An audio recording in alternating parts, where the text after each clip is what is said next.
Sensitive data exposure occurs when a website doesn't properly protect or remove sensitive clear text information to the end user, usually found in a site's front-end source code.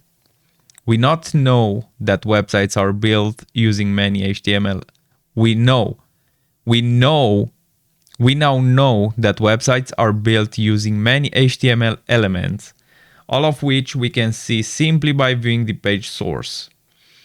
A website developer may have forgotten to remove login credentials, hidden links to private parts of the website, or other sensitive data shown in HTML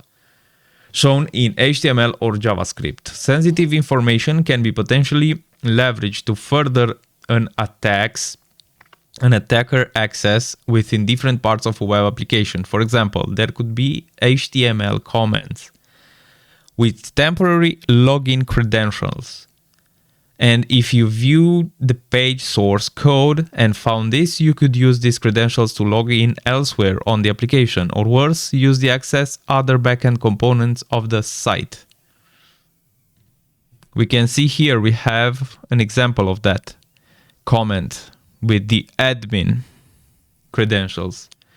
Whenever you're assessing a web application for security issues, one of the first things you should do is review the page source code to see if you can find any exposed login credentials or hidden links. Answer the questions below.